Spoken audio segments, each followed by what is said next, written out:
sanados, los sordos oyen, los muertos resucitan y a los pobres se les anuncian las buenas nuevas. Dichoso el que no tropieza por causa mía. Cuando se fueron los enviados, Jesús comenzó a hablarle a la multitud acerca de Juan. ¿Qué salieron a ver al desierto? ¿Una caña sacudida por el viento? Sino que salieron a ver a un hombre vestido con ropa fina. Claro que no, pues los que se visten ostentosamente y llevan una vida de lujo están en los palacios reales. Entonces, ¿qué salieron a ver? ¿A un profeta? Sí, les digo, y más que profeta.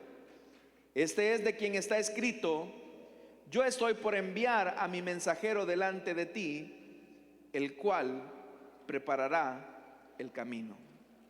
Amén. Hasta ahí dejamos la lectura, hermanos. Tengan la bondad de sentarse, por favor. Todos los cristianos, hermanos, aprendemos más temprano que tarde que nuestra fe puede tambalearse cuando nuestras circunstancias son adversas. A veces nuestra confianza en Dios no es tan fuerte como quisiéramos, y a veces las dudas y los temores pueden ser abrumadores.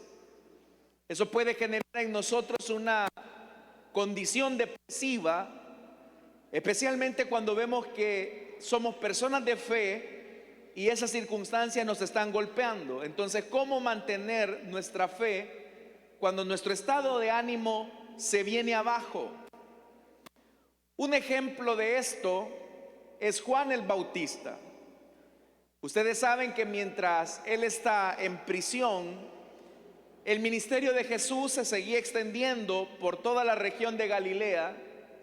Pero a pesar de que Jesús siga creciendo en su ministerio, tal como él lo había dicho, que era necesario que él creciera y que él menguara, llega un momento en que Juan casi comienza a tropezar con sus dudas acerca de Jesús, si en verdad él era el Mesías que él había anunciado.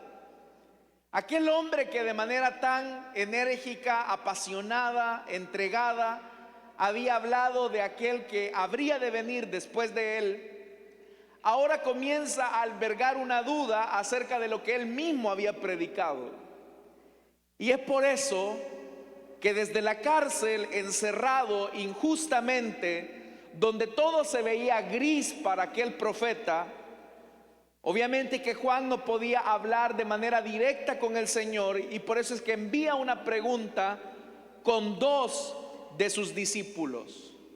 Es interesante que Juan de todos sus discípulos escoge a dos, y la razón de que Juan haya escogido a dos de sus discípulos y no a 3 o a 4 o a 5 es porque la misma ley, el mismo Antiguo Testamento declaraba que en boca de 2 testigos consta toda palabra.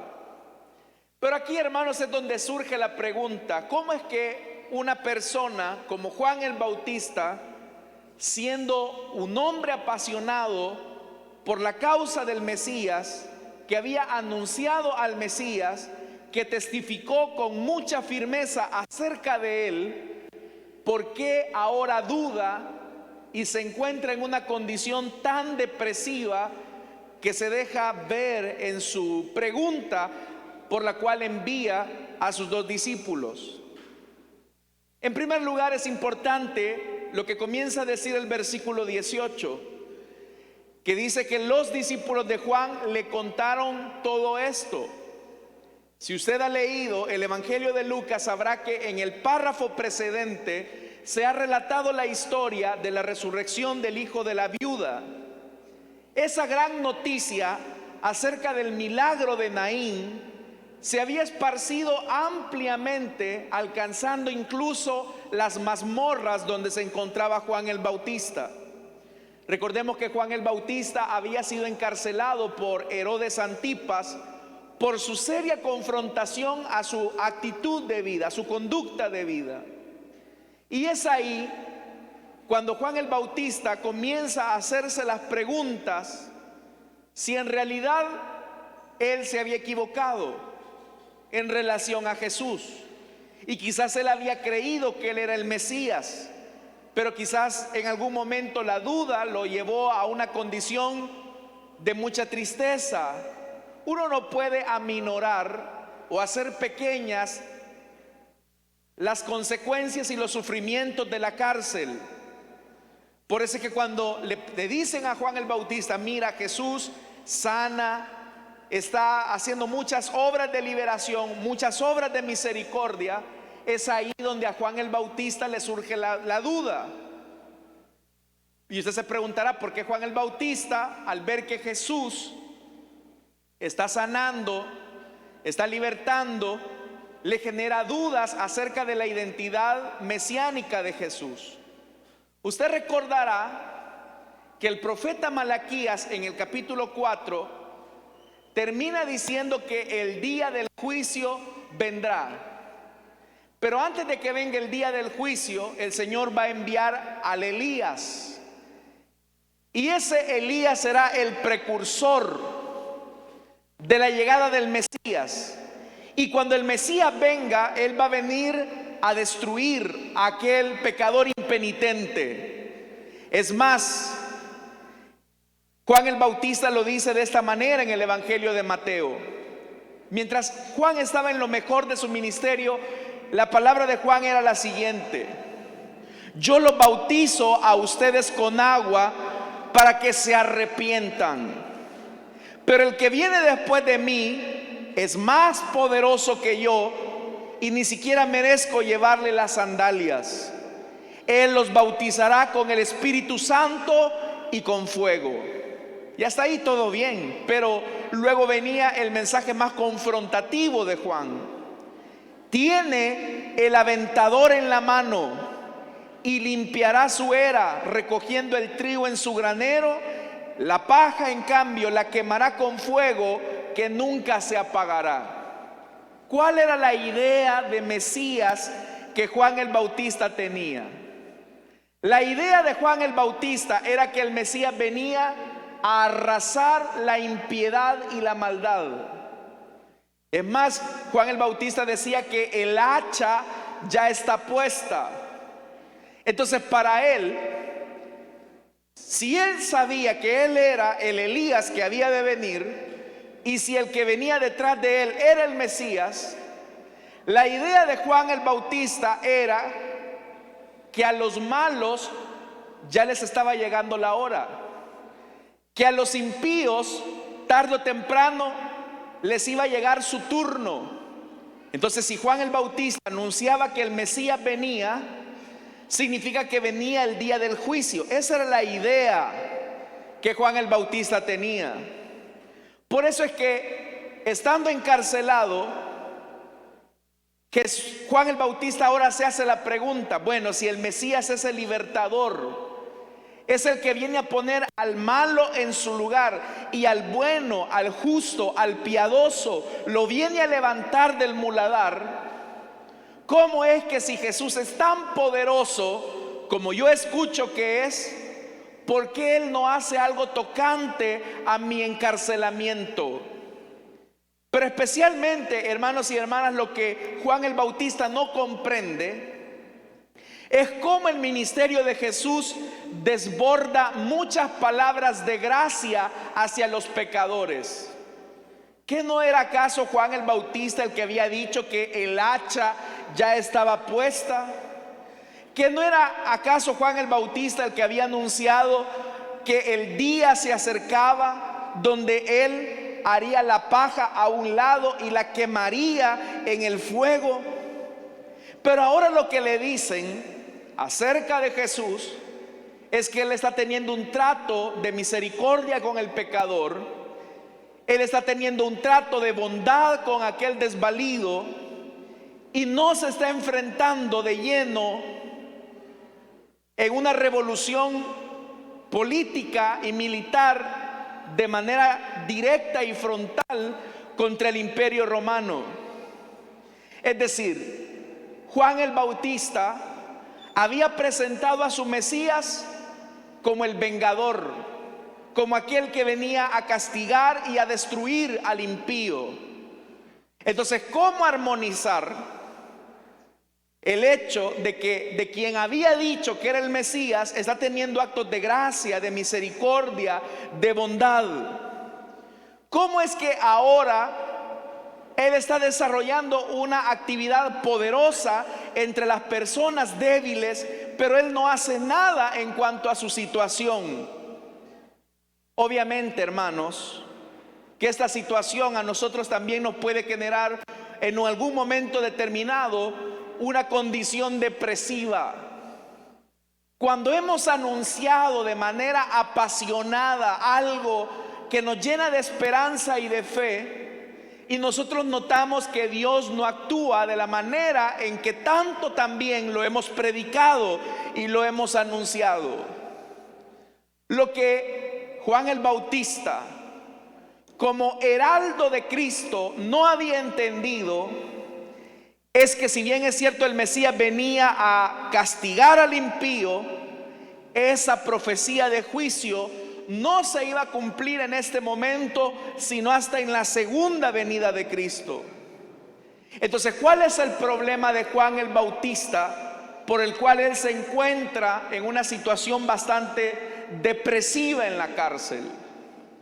Que él no está teniendo la perspectiva adecuada de su presente y del futuro. La persona que normalmente se encuentra en un estado, en una condición depresiva, normalmente es una persona que no tiene una perspectiva adecuada del presente y del futuro. Él cree que esa condición gris que vive en el presente va a ser la norma por el resto de su vida. Y especialmente cuando la depresión toca a la vida de los cristianos, porque los cristianos, al igual que Juan el Bautista, podemos tener momentos de duda, momentos de tristeza, momentos de dificultad. Cuando no logramos evacuar esas dudas existenciales, es cuando nuestra fe resulta ser golpeada. Porque lo que veíamos que parecía, lo que tanto deseábamos, al final es lo contrario de lo que necesitábamos. ¿Acaso el Mesías, se preguntaba Juan, no traería justicia, libertad a los cautivos y salvación? Y entonces, si el Mesías viene a traer juicio, viene a traer justicia, viene a traer libertad a los cautivos, ¿por qué yo, que soy su heraldo, su mensajero, que he predicado de manera tan apasionada su venida, resulta que estoy encerrado en la mazmorra?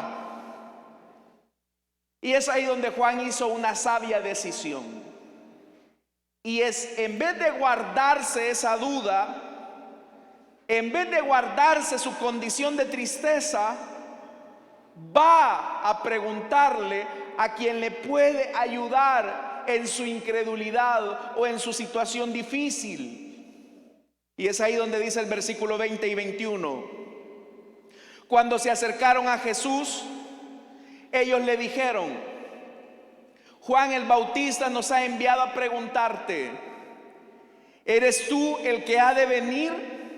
Vea la pregunta, es una pregunta de duda. La fe de Juan ha sido golpeada. ¿Eres tú el que ha de venir o debemos esperar a otro?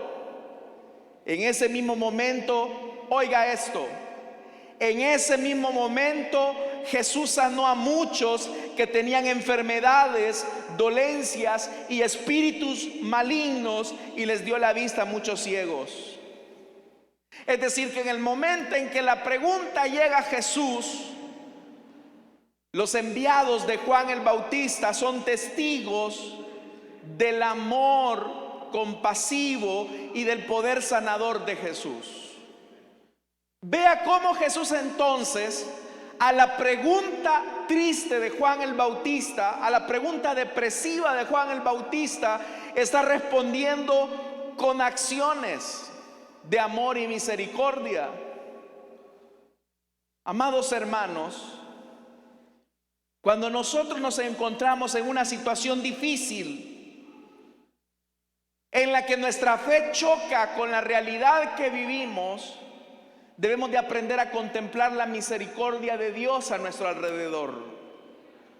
Cuando comenzamos a notar que mis circunstancias actuales no son definitivas para el resto de la vida, eso nos va a ayudar a ver la vida con perspectiva adecuada. Por eso es que en el versículo 22 dice: entonces le respondió a los enviados: vayan y cuéntenle a Juan lo que han visto, lo que han oído. Los ciegos ven, los cojos andan, los que tienen lepra son sanados, los sordos oyen, los muertos resucitan y a los pobres se les anuncia las buenas nuevas. ¿En qué sentido era alentadora esta respuesta de Jesús para Juan? ¿En qué sentido esta respuesta iba a alentar la situación de tristeza y de soledad que Juan el Bautista estaba experimentando en la cárcel? En realidad no era esa forma de actuar de Jesús la que había provocado la tristeza en el mismo Juan, porque la expectativa de Juan el Bautista acerca de Jesús era que él era el libertador, el que venía a ponerle el pie a los opresores, el que venía a poner a cada uno en su sitio. No eran estas condiciones, no eran estas actividades milagrosas del Señor las que habían llevado la duda al corazón de Juan. Pero cuando vemos la pregunta, es como si Jesús le estuviera diciendo a su mensajero, le está diciendo con ternura y con amor a Juan: Juan, ¿recuerdas esta profecía? ¿Recuerdas esto que también se había dicho acerca de mí? ¿Lo recuerdas? Muchas veces, hermanos y hermanas, cuando tenemos una fe demasiado triunfalista, solamente nos recordamos de los pasajes que nos hablan de que siempre tendremos victoria, de que siempre saldremos adelante. Pero nos olvidamos que antes de coronar la victoria también es necesario el dolor y a veces el sufrimiento. Es cuando Dios actúa de la manera en que nosotros no pensamos, cuando al final el Señor muestra su misericordia. Por eso vea lo que dice el siguiente versículo: dichoso el que no tropieza por causa mía. En realidad es una advertencia muy tierna, muy suave de parte del Señor. Es una respuesta con mucha ternura en medio de las dudas de Juan. Puede ser que tú, cuando te encuentras solo, con dudas, con inquietudes, tengas miedo de lastimar al Señor y decir: bueno, yo no quisiera dudar, yo no quisiera pensar esto, pero a veces siento que Dios está muy lejos de mí y me da mucho miedo decírselo. ¿Sabes algo? Aunque no se lo digas, el Señor ya lo sabe. Y a pesar de que el Señor ya lo sabe, te entiende. Por eso es que con esta bienaventuranza, Jesús está reflejando su ternura en medio de la tristeza de Juan el Bautista. Alguien entendió esta bienaventuranza de una forma que a mí me sorprende mucho y se los quiero leer textualmente. Un escritor, un biblista dice acerca de esta bienaventuranza, dice: la bienaventuranza a la que Jesús se refiere es esto: bienaventurado el que comprende, oiga esto, que debemos confiar en el corazón de Dios cuando no podemos comprender su mano. Bienaventurado el que comprende que debemos confiar en el corazón de Dios cuando no podemos comprender su mano. Bienaventurado el que sabe que debemos mantener un reverente temor ante la presencia del misterio de los propósitos de Dios. Bienaventurado el que sigue creyendo pase lo que pase. Bienaventurado el que permite que Dios sea Dios. Hay ciertas circunstancias que se escapan de nuestra comprensión. Y por eso es que yo le decía que cuando no miramos en perspectiva correcta la situación presente y la situación futura, nuestra depresión se puede agudizar. Y dice más adelante el versículo, dice que cuando se fueron los enviados, Jesús comenzó a hablarle a la multitud acerca de Juan. Vea ahora, hermanos y hermanas, porque la duda de Juan el Bautista ya también era una duda colectiva.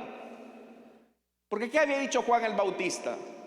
Viene el Mesías y el hacha está puesta para derribar al árbol que no dé buen fruto. Pero resulta ser que el Mesías es amoroso, es misericordioso, tiene gracia. Entonces, ¿de quién iban a dudar?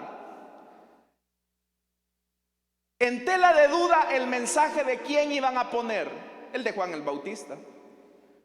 La gente, como juzga de manera superficial, hubiese dicho: se equivocó Juan el Bautista, porque el Mesías que él dijo que venía, que era Jesús, resulta ser que no viene con hacha, viene con misericordia. ¿Cómo Juan experimentaba la presión de la gente sobre su ministerio?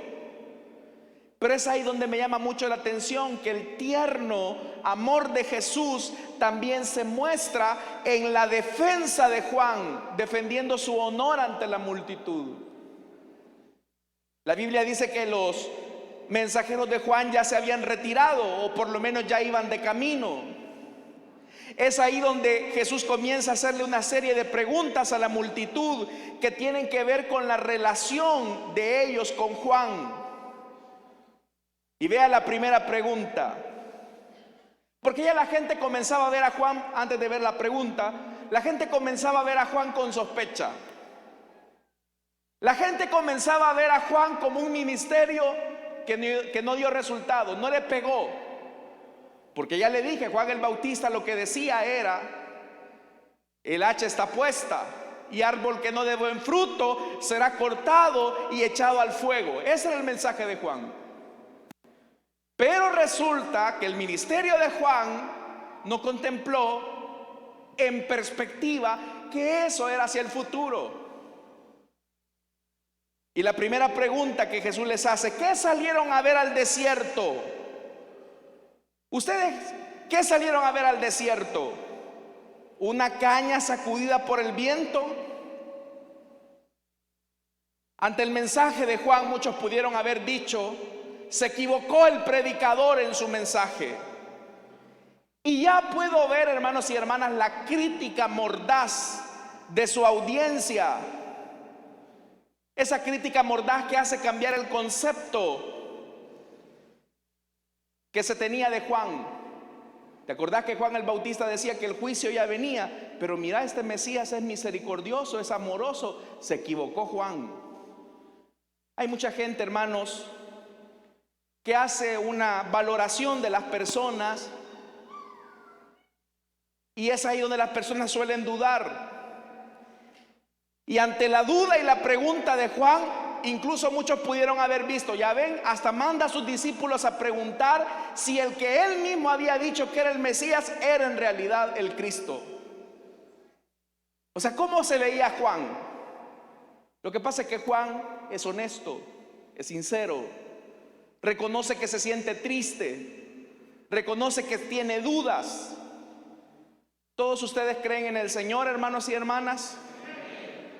No me vayan a responder porque no los quiero exponer. Pero ¿cuántos han dudado alguna vez? No me respondan. Pero todos los que estamos aquí en algún momento hemos dudado como Juan. Pero ¿sabe lo que me gusta mucho? Es que a pesar de que Juan el Bautista dudó acerca de Jesús en algún momento, Jesús no se avergüenza de Juan. No dice: qué incrédulo eres, Juan. No, hombre, Juan, no me servís así, incrédulo. sino que con mucho amor, con mucha misericordia sale a defender a Juan y les dice a sus oyentes que salieron a ver al desierto: ¿ustedes creen que Juan era una caña que era sacudida por el viento, por la emoción del momento? Fue una caña voluble la que los inspiró a viajar desde Judea hasta el desierto, desde Galilea, perdón, hasta el desierto de Judea. Fue una caña voluble la que los motivó a caminar una gran distancia solo para escuchar a Juan. La segunda pregunta: ¿qué salieron a ver? ¿A un hombre vestido con ropa fina? Y Jesús responde: claro que no. Todos sabemos que Juan se vestía rústicamente. Y viene Jesús y dice: pues los que se visten ostentosamente y llevan una vida de lujo están en los palacios reales. Jesús estaba diciendo: los que llevan ropas finas son las personas volubles, los que adulan al rey, los que se postran ante el rey para obtener algún tipo de beneficio. Pero Juan el Bautista no era de los que se dobla. Jesús está diciendo: la causa de por qué Juan el Bautista no tiene ropas finas y ahora está en la cárcel es porque él no es un genuflexo que se arrodilla ante el poder de Herodes. Es una persona de convicción y firmeza. Que si bien es cierto, Juan estaba teniendo un momento de duda y de crisis, pero eso no determina en esencia lo que él es. Hermanos y hermanas, Juan no estaba disfrutando de una vida palaciega en el palacio de Herodes. Juan estaba en la mazmorra por creer firmemente lo que predicaba. Pero a veces el resultado puede, valga la redundancia, terminar o resultar distinto a lo que a veces creemos. Entonces viene la tercera pregunta: entonces, ¿qué salieron a ver? ¿A un profeta? Sí, les digo, y más que profeta.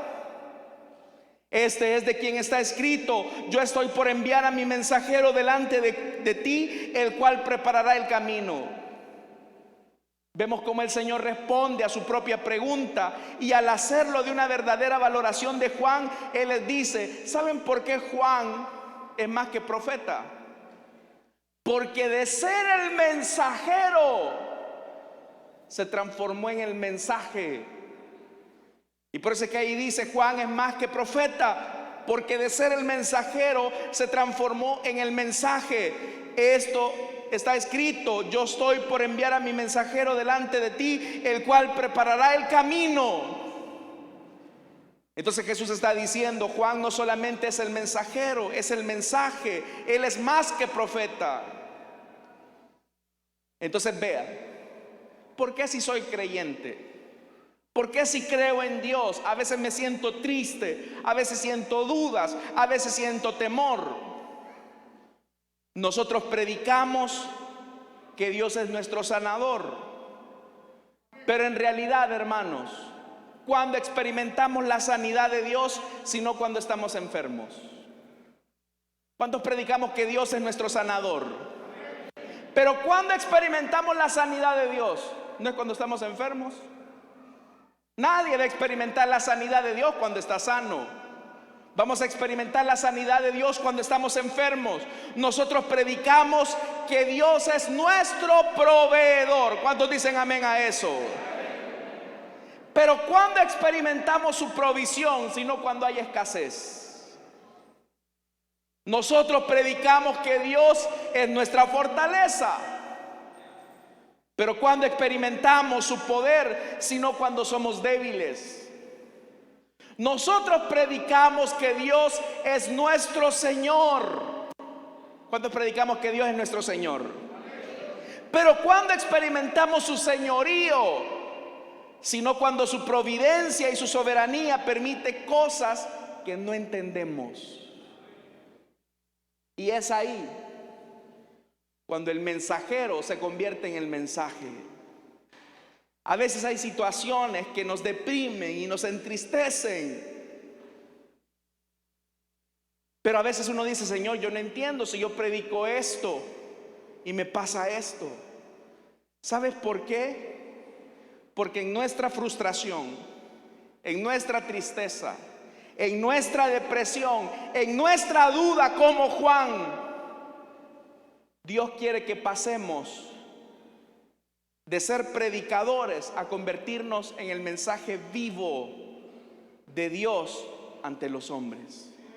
Y Juan el Bautista había llegado a ese punto. Juan, es verdad, el Mesías viene a libertar, el Mesías viene a poner en su justo sitio a cada persona en su lugar, pero todavía no es el tiempo, Juan. En tu tristeza y en tu debilidad, en tu cárcel, tu vida será un mensaje más poderoso que si te sacara libre de la cárcel. Nuestra tristeza y nuestra debilidad es el escenario para que la gloria de Dios se manifieste. Cuando tú te sientes triste, cuando tú te sientes sin fuerzas, ese es el lugar oportuno para ver la mano y la gloria de Dios sobre tu vida. Amén, hermanos. Si te sientes triste, solo, recuerda que tú eres el mensaje de Dios. Y puede ser que experimentes mucha tristeza y mucho dolor, y quizás no entiendas las cosas. Y a lo mejor, hermanos, tú te puedas preguntar: pero ¿por qué Dios permite esto? Tranquilo, porque de ser el predicador ahora te vas a convertir en el mensaje. De ser el mensajero te vas a convertir en el mensaje. Y tu vida va a ser más fuerte que una predicación. Señor, ¿por qué yo predico que tú eres mi fortaleza y me siento débil? ¿Por qué predico que tú eres mi sanador y estoy enfermo? ¿Por qué predico que tú eres mi proveedor y estoy escaso? ¿Por qué? Porque mi poder se perfecciona en tu debilidad. Vas a salir. Usted conoce cómo terminó la historia de Juan el Bautista. Uno pensaría: Juan el Bautista fue liberado por el Mesías, destrozó los escuadrones romanos y libertó a su mensajero. ¿Terminó así Juan? ¿Cómo terminó? Decapitado. Pero puedo ver a Juan el Bautista que, viendo quizás a su verdugo a punto de ejecutar un juicio, con una sonrisa: valió la pena. Y aunque no entienda lo que estoy viviendo, bienaventurado es aquel que confía en el corazón de Dios, aunque no entienda lo que está haciendo la mano de Dios. Bienaventurado si tú confías en el corazón de Dios que te ama, aunque la mano de Dios tú no la entiendas. Bienaventurado, porque de ser el predicador, ahora tú eres el mensaje. El que tenga oídos para oír, que oiga lo que el Señor nos ha dicho esta mañana, hermanos y hermanas. Amén. Vamos a orar, vamos a cerrar nuestros ojos. Puede ser que haya cosas que no entiendas en tu vida. Sabes, Dios entiende que tienes dudas, Dios entiende que tienes momentos difíciles, Dios entiende que tienes momentos de tristeza, pero Dios no te condena como Juan. Como Jesús no condenó a Juan, sino que de manera muy tierna le dice: Juan, no tienes una perspectiva correcta, tú no has visto toda la película, yo sí sé en qué va a terminar la historia. Tú solamente ves un pedacito de tu vida, Juan. Solamente ves ese pedacito que estás en la cárcel, pero no siempre vas a estar en la cárcel, Juan. Tus enemigos se ensañarán de ti, pero después te alegrarás. Y ahora Juan dice: valió la pena. Puede ser que no entiendas ahorita lo que te está pasando, y Dios entiende cuando dudas. Esta mañana, si hay alguien que desea entregarle su vida a Cristo, desea reconciliarse, puede ponerse en pie. No tengo mucho tiempo. ¿Habrá alguien? Si hay alguien que quiere entregarle su vida a Cristo o que quiera reconciliarse, póngase en pie. Vamos a orar por usted. Puede ser que no entiendas Dios le bendiga a la joven que se pone ahí atrás, en pie. Vamos a orar por ella. ¿Hay alguien más que quiera entregarle su vida a Cristo o que quiera reconciliarse? Sabes, yo no te puedo dar todas las explicaciones, todas las respuestas a tus preguntas, y quizás Dios tampoco te las dará, pero solamente te dice: ve en perspectiva las cosas. La situación que estás viviendo actualmente no es definitiva. ¿Hay alguien más? Si no hay alguien más, vamos a orar por esta vida. Dios le bendiga a la dama que se pone en pie también acá, hermana diaconisa. ¿Hay alguien más, hermanos? Si hay alguien más que está luchando allá en su asiento y se quiere poner en pie, ahorita hágalo. ¿Hay alguien más? Si no, oramos por estas dos vidas ya. Tal vez tú no entiendes lo que te está pasando ahorita. Tal vez yo no te puedo dar todas las respuestas. Tal vez Dios no te las dará. Pero déjame decirte que el corazón de Dios entiende tu dolor, tu tristeza. Y no estás solo, no estás sola. ¿Hay alguien más? Vamos a orar por estas vidas. Padre que estás en los cielos, gracias, Señor, porque has tocado estos corazones. Quiero pedirte, Señor, que tú perdones sus vidas, les laves en tu sangre preciosa.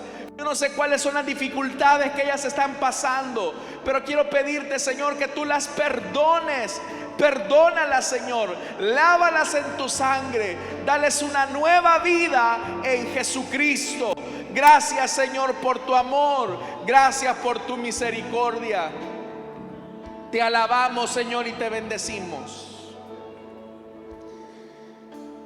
En el nombre de Jesús, amén y amén. Le damos la bienvenida a nuestras hermanas. Gloria a Dios.